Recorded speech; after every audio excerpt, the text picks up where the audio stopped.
saumul muslim dengan saumul mukmin berbeda adanya. Benar, saumul muslim dengan saumul mukmin ada perbedaan yang mendasar. Apa perbedaannya? Saumul muslim, saum orang yang hanya mengandalkan keislaman sebagai modalnya, dia hanya bertujuan menjadikan puasa itu sebagai gayanya, sebagai tujuannya. Kalau dia telah tunaikan puasa, dia telah imsak dari semenjak tulu'il fajar, terbit fajar sampai terbenam matahari, maka dia telah menggugurkan kewajibannya. Selesailah tugasnya, dia tidak punya hutang lagi. Itulah tujuan dari orang yang berpuasa karena dia sebagai muslim.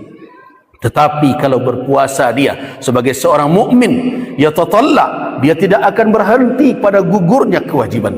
Dia akan terus mencari apa yang bisa dia peroleh di sisi Allah Subhanahu wa taala.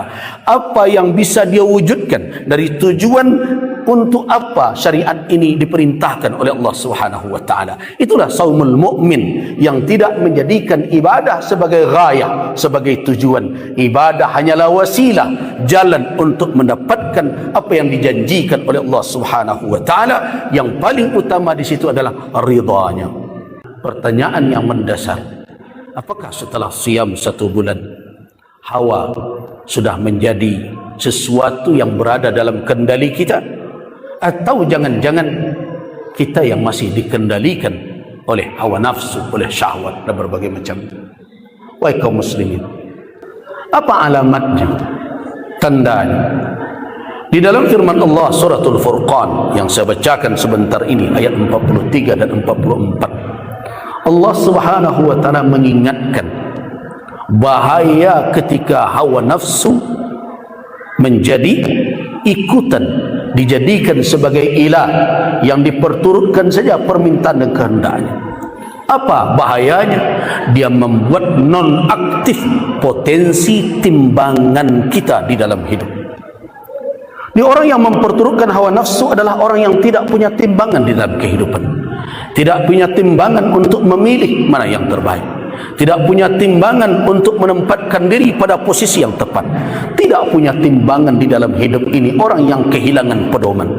Ketika hawa nafsu menjadi Tuhan, makna menjadi Tuhan itu dia sembah dalam makna mengikutinya, mematuhinya, tidak mau mendurhakainya. Pokoknya segala keinginannya diperturutkannya. Apa yang akan terjadi? Kalau itu terjadi, maka hilanglah potensi dasar yang diberikan oleh Allah Subhanahu wa taala untuk manusia mendapatkan pencerahan, menerima nasihat, membuat pertimbangan. Kenapa? Karena tidak ada di antara kita yang lahir sebagai seorang alim. Allahu akhrajakum min butuni ummahatikum. Allah keluarkan kamu dari perut ibumu sekalian. La ta'lamuna syai'a, kamu tidak tahu apa-apa. Allah berikan kepada kita 3 potensi, as-sam'a wal absar wal afidah. Allah berikan pendengaran, Allah berikan penglihatan, Allah berikan afidah, pemikiran yang paling mendalam yang berfungsi untuk menalar, menimbang segala sesuatu. Apabila syahwat berkuasa, hawa nafsu diperturutkan, potensi itu menjadi lumpuh, bahkan mereka tidak mendengar.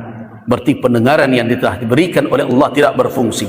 Mereka tidak berakal, tidak mempergunakan nalar. Berarti akal yang diberikan, afidah yang diberikan oleh Allah tidak berfungsi. Dan itulah bahaya syahwat.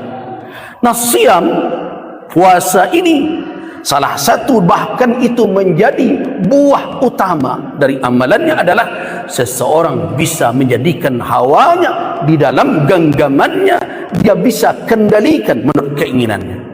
Tapi kalau setelah Ramadan berlalu masih dia juga yang dikendalikan oleh syahwatnya, maka tidak ada salahnya kalau kita yang demikian berani menilai, mencela diri sendiri bahwa kita gagal dalam menjalankan tuntunan Allah Subhanahu wa taala sebagai seorang mukmin. Bisa jadi sebagai seorang muslim kewajiban kita telah gugur, tapi sebagai seorang mukmin dapatkah kita apa yang dijanjikan oleh Allah? Jauh, hayhat. Na'udzubillah.